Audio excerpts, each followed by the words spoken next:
वू laning ने हल्का सा तुम्हारा हाथ खींचकर कहा, चलो नो डार्लिंग, यहां से चलते हैं। तुमने गुस्से से सामने खड़ी बाइनिंग बिन को देखा। इस औरत को देख के ही दिमाग खराब हो रहा है। वू लेनिंग हंस पड़ी, चलो चलो वरना बीपी और बढ़ जाएगा। तुम दोनों राइस एक्सपो शॉप से बाहर निकल गए। पीछे बाइनिंग बिन गुस्से से कांप रही थी। उसने तुम्हारी तरफ थूकते हुए कहा, छी गरीब लूजर। गरीब तुम्हारे लिए था और लूजर स्पेसिफिकली वू लेनिंग के लिए। तुम दोनों होंग फैक्ट्री मार्केट से निकलकर पार्किंग एरिया की तरफ बढ़े। जैसे ही तुम पुरानी जटा कार के पास पहुंचे, तुम्हारा गुस्सा और भड़क गया। ढाक, तुमने जोर से कार के बॉनेट पर मुक्का मारा। कसम से अगर वो आदमी होता ना, आज मैं उसको 50,000 के हिसाब से पीटता। मेरे पैसे खा के भी एटीट्यूड दिखा रहा है। तुम्हारा एक्सप्रेशन इतना सीरियस था कि वू लेनिंग की हंसी छूट गई। अरे अगर वो लड़का होता तो तुम उसके साथ रिलेशनशिप में भी थोड़ी होते। वो बोलते बोलते अचानक रुक गई। उसकी नजर तुम्हारे ऊपर टिक गई। Short hair cut, crop pants, सफेद मोजे। वो कंफ्यूज्ड होकर धीरे से बोली, वेट, तुम इतने पतले हो, दाढ़ी भी नहीं, तुम वैसे तो नहीं हो ना? तुम समझ गए वो क्या सोच रही थी। पागल हो क्या? वू लेनिंग ऑकवर्ड सी हंसती। तुम्हारा गुस्सा अब थोड़ा कम हो चुका था। तुम्हें याद आया कैसे अभी उसने तुम्हारी साइड ली थी। तुमने हल्की आवाज में कहा, वैसे थैंक्स, अगर तुम मेरी साइड नहीं लेती ना तो सच में मेरा दिमाग खराब हो जाता। वू लेनिंग ने कैजुअली हाथ हिला दिया। अरे थैंक यू किस बात का? मैं इतने दिन से फ्री में तुम्हारे यहाँ रह रही हूँ, घूम रही हूँ, ऊपर से तुमने इतना महंगा गिफ्ट भी दिया। इतनी हेल्प तो बनती है। तुम्हारे दिल में हल्का सा वार्मथ आया। फिर तुमने कैजुअली पूछा, वैसे वो इनरवेयर कंफर्टेबल है ना? ये सुनते ही वू लेनिंग का चेहरा लाल हो गया। उसने इंस्टिंक्टिवली नीचे अपनी चेस्ट की तरफ देखा और उसकी आंखें धीरे धीरे बड़ी हो गई। सफेद ड्रेस के अंदर पहले से नोटिसेबली ज्यादा कर्व दिख रहा था। वो शौक में हल्की सी उंगली से टच करके तुरंत हाथ पीछे खींच लिया। ये सिर्फ 12 घंटे पहने हैं मैंने, इतना डिफरेंस कैसे आ गया? वो डिसबिलीफ में तुम्हारी तरफ मुड़ गई। ये एग्जैक्टली किस कंट्री का ब्रांड है? आजकल साइंस इतनी एडवांस हो गई क्या? तुम बस कोई फॉरेन लग्जरी ब्रांड का एक्सक्यूज बनाने ही वाले थे कि? पीछे से एक सार्कास्टिक हंसी सुनाई दी। पुरानी जट्टा से मैं तो फाइनली छुटकारा पा गया। सोचा नहीं था कोई और बेवकूफ इसका नेक्स्ट ओनर बनेगा। तुम दोनों ने मुड़कर देखा। बाइनिंग बिन टैग लटकाए हुए वहीं आ रही थी। जट्टा के पास से गुजरते वक्त उसने जानबूझकर थूक दिया। उसकी आंखों में सिर्फ ताना और एरोगेंस था। फिर वो वू लेनिंग की तरफ देखकर फेक कंसर्न के टोन में बोली, ब्यूटीफुल गर्ल, मेरी बात मान लो, इस बंदे को जल्दी छोड़ दो। तुम इतनी प्रिटी हो, तुम्हें बेटर लड़के नहीं मिलेंगे क्या? इसके साथ फ्यूचर क्या है तुम्हारा? तुम्हारे पेरेंट्स मान जाएंगे? वो थोड़ा रुककर स्मग करते हुए बोली, हाँ, टाइम पास के लिए ठीक है शायद। वू लेनिंग तुरंत शर्मा गई और साइड में देखने लगी। तुम्हारा खून खौल गया। चीप मत बनो बाइंडिंग बिन, तुम दांतों को भींचते हुए बोले। तुम्हारी मॉम तो मुझे बहुत पसंद करती हैं, भूल गई? बाइंडिंग बिन जोर से हंस पड़ी। तुम सच में मेंटली अनस्टेबल हो गए हो क्या? हमारा ब्रेकअप हो चुका है, मेरी मॉम तुम्हें क्यों पसंद करेगी? पहले भी वो सिर्फ मेरी वजह से एक्टिंग करती थी। ये बोलकर वो दूर खड़ी नई इलेक्ट्रिक कार की तरफ बढ़ गई। दूर खोलते वक्त भी उसने एक बार मुड़कर तुम्हें देखा। उसके चेहरे पर जीत वाली स्माइल थी। इलेक्ट्रिक कार धीरे धीरे पार्किंग से बाहर निकल गई। तुम उस गाड़ी को दूर जाते हुए घूरते रहे। तुम्हारे अंदर का गुस्सा और गहरा होता गया। ओरिजिनली तुम सोच रहे थे कि जाओ मेचिन ने इमोशनली, फिजिकली और फाइनेंशियली तुम्हारे लिए बहुत सैक्रिफाइस किया था, इसलिए बाइंडिंग बिन को इग्नोर कर दोगे। पर अब तुम्हारे पैसे से गाड़ी खरीदकर वही तुम्हें नीचा दिखा रही थी। ब्रेकअप के बाद भी फ्रेंड्स रहेंगे? ये होती है उसकी फ्रेंडशिप। तुम अंदर ही अंदर कसम खा बैठे, बाइंडिंग बिन, एक दिन मैं तुझे मेरे सामने घुटनों पे लाऊंगा तो खुद माफी मांगेगी। वू लेनिंग ने तुम्हारा एक्सप्रेशन नोटिस किया और जेंटली तुम्हारा आर्म पकड़ा। छोड़ोगा, ऐसे लोगों पे गुस्सा करने का क्या फायदा? शायद दोबारा कभी मिलना भी ना हो। तुम तुरंत मुड़ गए। नहीं, मिलना जरूर होगा। तुम्हारी आंखों में अजीब डिटर्मिनेशन था। मैं अभी भी लाइफ में ऊपर जा रहा हूँ, जब और सक्सेसफुल बनूंगा ना, तब उससे मेरे सामने झुकना पड़ेगा। वू लेनिंग थोड़ी डर गई। इतना सीरियस भी मत लो। इतना सीरियस क्यों ना लूं? तुमने रोड की तरफ उंगली दिखाई। उसकी कार, मेरे पैसे। उसके शनेल बैग्स, मेरे पैसे। मैं क्या पहन रहा हूँ देख, 10 रुपए वाले रोड साइड सॉक्स, और उसके लिए मैंने बैलेंसियागा खरीदा। मेरे पैसे उड़ा के मुझे ही इंसल्ट कर रही है। ये इंसल्ट मैं कभी नहीं भूलूंगा। अब जाके वू लेनिंग को समझ आया कि तुम दोनों के बीच इशू कितना डीप है। वो बस धीरे से बोली, फिर भी हेल्थ खराब मत करो। तुमने गहरी सांस ली और खुद को काम किया। चलो पहले कार भेजते हैं। दूसरी तरफ बाई निंगबिन खुशी खुशी कार चला रही थी। कार में गाना बज रहा था, आज का दिन बड़ा शुभ है। वो स्टीयरिंग पकड़कर हंसी। मुझे पता था तुम मुझ पर हाथ नहीं उठाओगे। अब ये पैसे आराम से यूज करूंगी। उसने अपनी माँ जू मेचिन को कॉल लगाया। काफी देर बाद फोन उठा। हेलो मॉम, अभी तक वापस नहीं आई? तुमने बोला था नेक्स्ट डे आ जाओगी। फोन के दूसरे साइड जू मेचिन की आवाज थकी हुई थी। सच ये था, अब उसमें तुमसे एक्टिवली मिलने की हिम्मत नहीं बच रही थी। उसका पूरा बॉडी पेन कर रहा था। वो हल्की आवाज में बोली, हाँ, कुछ टेम्पररी क्लाइंट्स आ गए थे, न्यू क्लाइंट्स हैं, हैंडल करना पड़ रहा है। मैं एग्जैक्ट नहीं बोल सकती कब आऊंगी, शायद परसों। बाय निंगबिन एक्साइटेड टोन में बोला, मॉम मेरी न्यू कार मस्त है, सुपर फास्ट, सुपर स्टाइलिश। पर जू मेचिन ने सीधा जवाब दिया, वो भी फैंग युआन के पैसे से ही ली गई है। ये सुनते ही बाय निंगबिन का मूड खराब हो गया। मैं इतने साल उसके साथ थी, ब्रेकअप कॉम्पेंसेशन तो बनता है। अच्छा बाय। उसने कॉल कट कर दिया। अंदर ही अंदर वो सोच रहा था कि माँ को कोई रिच आदमी ढूंढना चाहिए, पर उसे समझ नहीं आ रहा था कि उसकी माँ उसको सपोर्ट क्यों नहीं कर रही। जाओ मेचिन बेड पर लेटी हुई लोन रिपेमेंट डिटेल्स देख रही थी। सिर्फ 7 साल का लोन चुका था, अभी भी 13 साल बाकी थे। अचानक उसके दिमाग में एक आइडिया आया, क्या मैं घर बेचकर परमानेंटली उसके होमस्टे में शिफ्ट हो जाऊं? चाहे रिलेशनशिप ना भी हो, कम से कम रोज उसे देख तो पाऊंगी। उसके चेहरे पर हल्का सा स्माइल आया, पर अगले ही सेकंड वो टेंशन में आ गई। लेकिन बाय निंगबिन को कैसे समझाऊंगी? शाम तक तुमने पुरानी जटा 20,000 में बेच दी, तुम्हारी सेविंग्स अब 3 लाख तक पहुंच गई थी, और मैकटांग कार को इंक्लूड करो तो तुम्हारा ऑलमोस्ट 80% इन्वेस्टमेंट रिकवर हो चुका था। तुम कैब लेकर रेंटल होमस्टे एरिया लौट आए। वू लेनिंग रूम 020 में चली गई। तुम ऑफिस से क्लीनिंग सप्लाईज लेकर रूम साफ करने निकले ही थे कि माँ का फोन आ गया। तुमने बेडशीट साइड में रखी और कॉल उठाया। हेलो मॉम, होमस्टे का बिजनेस कैसा चल रहा है? अगर नहीं चल रहा तो बंद कर दो, मैं तुम्हारे लिए 6,000 सैलरी वाली जॉब ढूंढ दूंगी। तुम हल्की सी स्माइल के साथ बोले, अभी तो इसी बिजनेस से कमा रहा हूँ। फोन की दूसरी साइड माँ सरप्राइज हो गई। बिजनेस इंप्रूव हो गया, कल सारे रूम्स फुल थे। पर बेटा 3 महीने बाद रेंट देना है ना, और लॉस मत लेना। तुम धीरे से बोले, डोंट वरी मॉम, मैं जल्दी पैसे वापस कर दूंगा। माँ तुरंत बोली, जो दिया वो दिया, मुझे वापस नहीं चाहिए। फिर प्यार से पूछा, तुम और बाय निंगबिन ठीक हो ना? बिजनेस इंप्रूव हो गया है तो शादी का भी सोच लो। तुम्हारा एक्सप्रेशन धीरे से डल हो गया। हमारा ब्रेकअप हो गया है। क्या? माँ ऑलमोस्ट चिल्ला पड़ी। इतना अचानक कैसे? तुम नहीं चाहते थे माँ टेंशन ले, इसलिए तुमने चीटिंग और पैसे वाली बात छुपा ली। उसको लगा होमस्टे का फ्यूचर नहीं है, इसलिए ब्रेकअप कर लिया। फोन की दूसरी साइड माँ का टोन इंस्टेंटली अपसेट हो गया। ये लड़की ऐसी कैसे हो सकती है? फिर उसकी आवाज नरम हो गई। कोई बात नहीं बेटा, ब्रेकअप हुआ तो हुआ, माँ तुम्हारे लिए और अच्छी लड़की ढूंढेगी। हमारे सोसाइटी के नीचे जो फ्लावर शॉप वाली लड़की है ना, बहुत अच्छी है, शांत और सिंपल। ज्यादा स्ट्रेस मत लो, अच्छी लड़कियों की कमी नहीं है। तुम हल्की स्माइल के साथ बोले, ओके मॉम। माँ की बातें सुन के तुम्हारे दिल का प्रेशर थोड़ा हल्का हो गया। वैसे भी बिजनेस अब इम्प्रूव हो रहा है। थोड़ी और फैमिली बातें करने के बाद कॉल कट हुआ।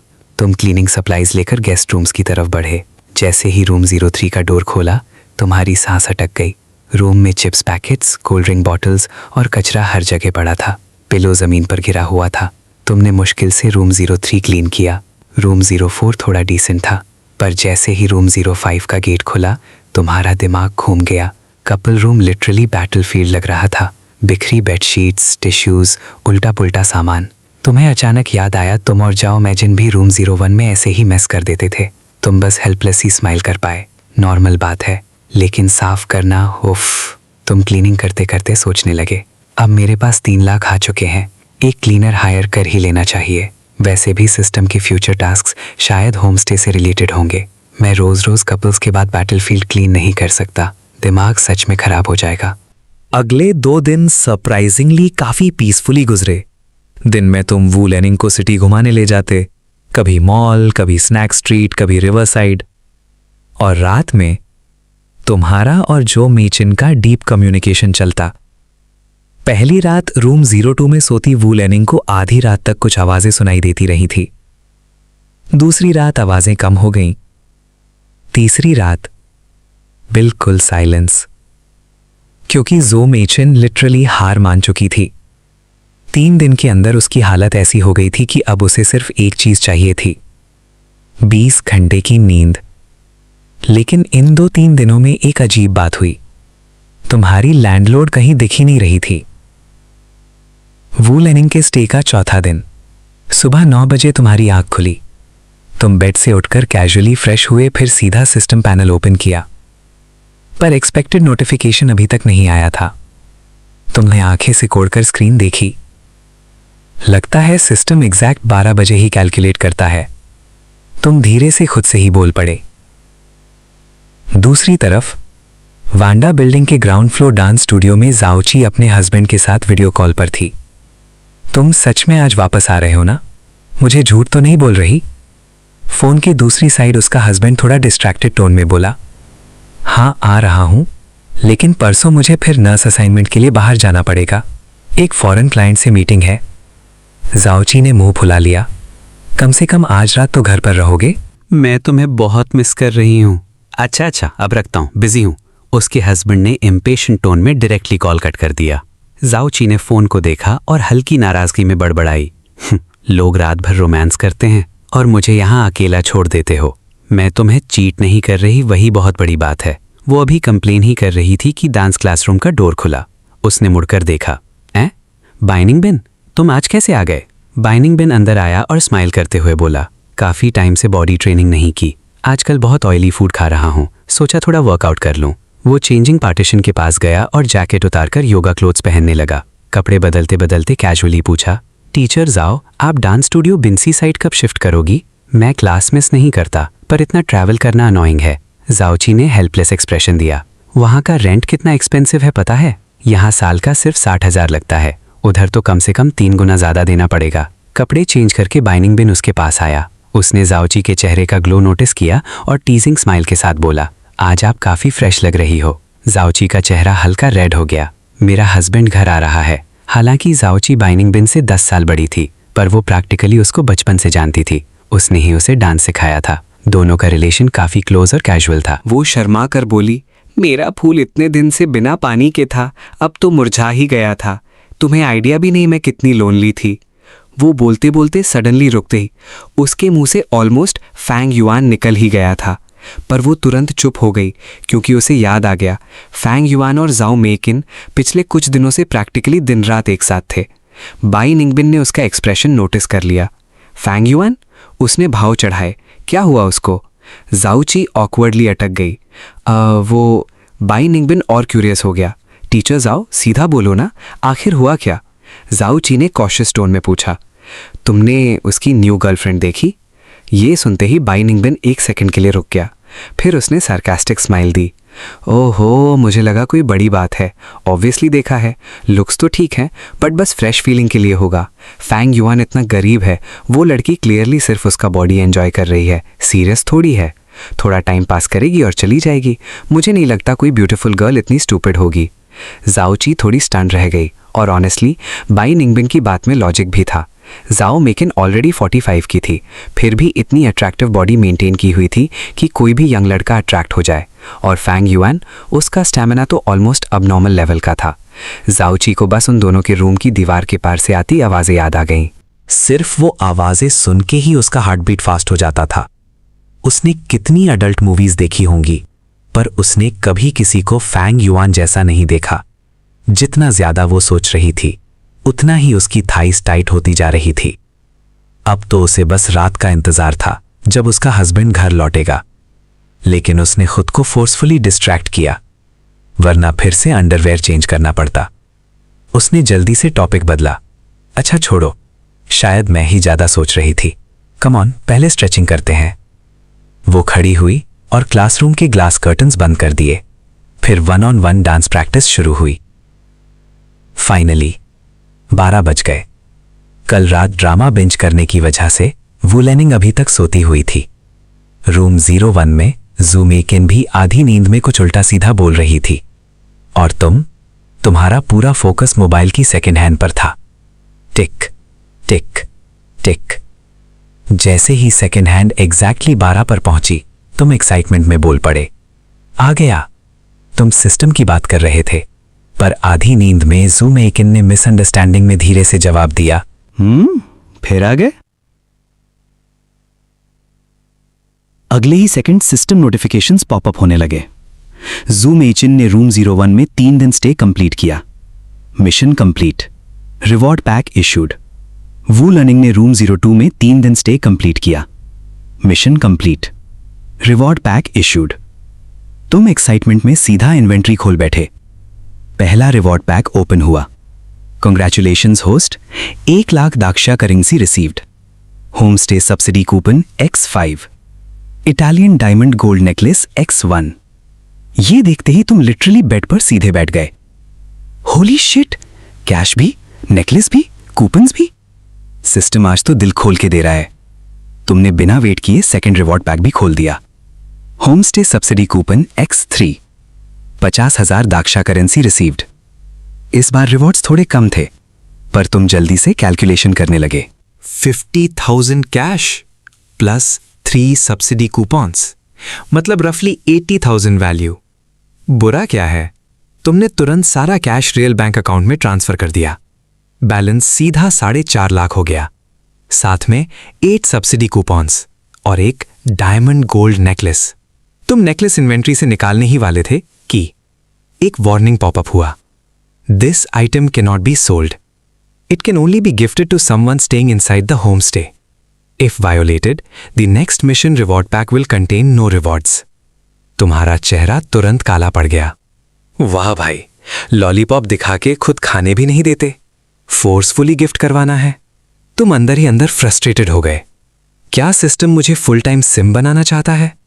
इसको नहीं पता सिम्स का एंड कितना बुरा होता है. तुम रफली नेकलेस की वैल्यू कैलकुलेट करने लगे.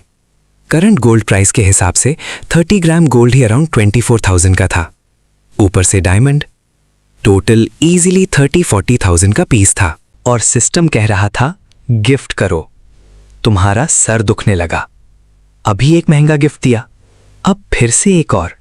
इसी वक्त जूम एचन धीरे धीरे उठकर बैठ गई.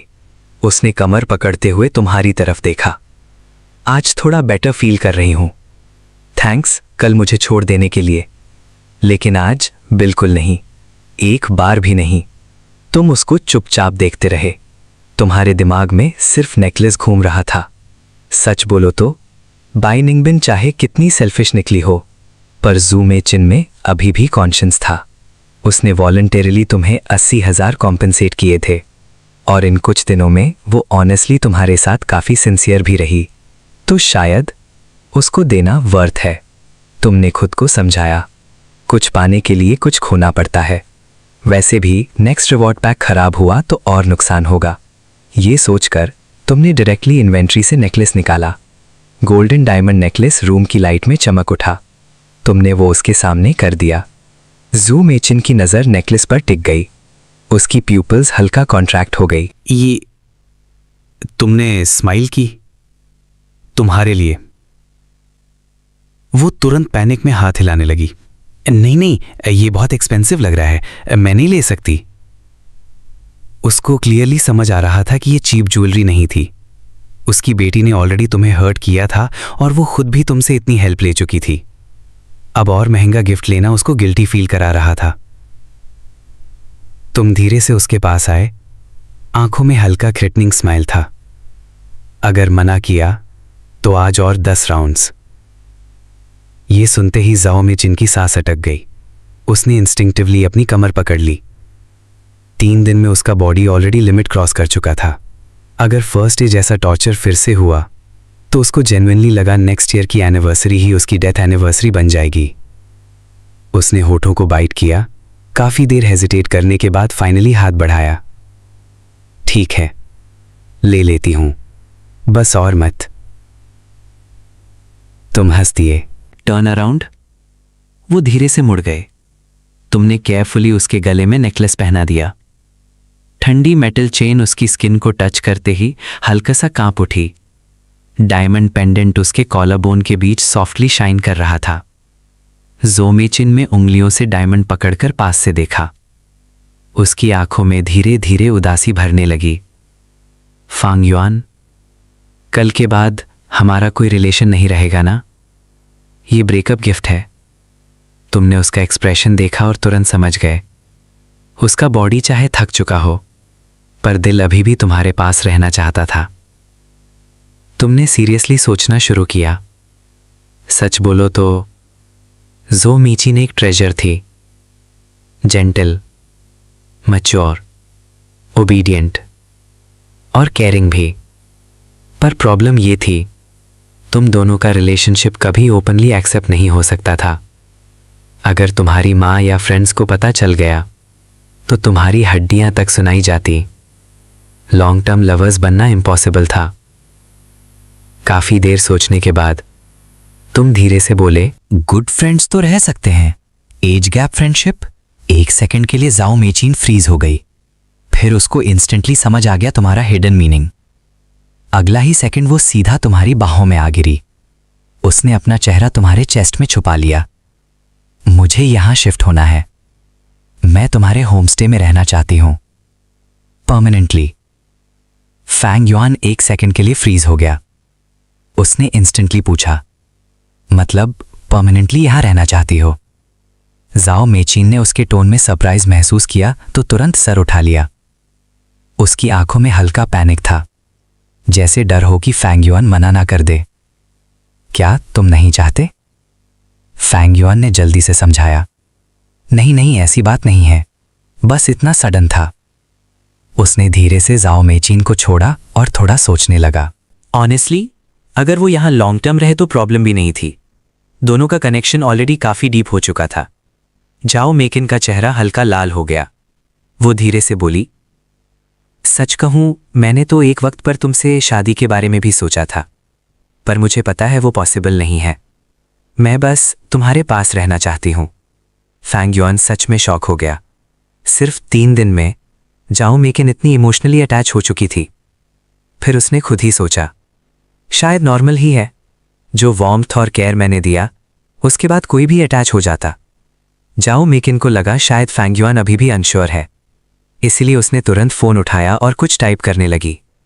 अगले ही सेकंड फैंग युआन के फोन में नोटिफिकेशन आया, 6000 युआन रिसीव्ड। फैंग युआन ने स्क्रीन देखी। जाओ मेकिन सीरियस टोन में बोली, मैं अपना घर बेच दूंगी, फिर यहीं रहूंगी। तुम टेंशन मत लो। पहले तुम्हारे होमस्टे का रेंट 80 रुपीज पर डे था ना, ये 6000 2 महीने का एडवांस समझ लो। फैंग युआन ने ट्रांसफर रिकॉर्ड देखा, फिर उसका लाल पड़ता चेहरा। उसके होठों पर हल्की स्माइल आ गई। तो तुम सच में मेरे यहाँ परमानेंटली सेटल होने वाली हो? जाओ मेकिन और शर्मा गई। वो कुछ नहीं बोली, बस धीरे से उसके पास आई और उसके कंधे पर सिर रख दिया। उसकी आंखों में अब पहले जैसा हेजिटेशन नहीं था, अब उसमें सिर्फ एक चीज थी, स्टे।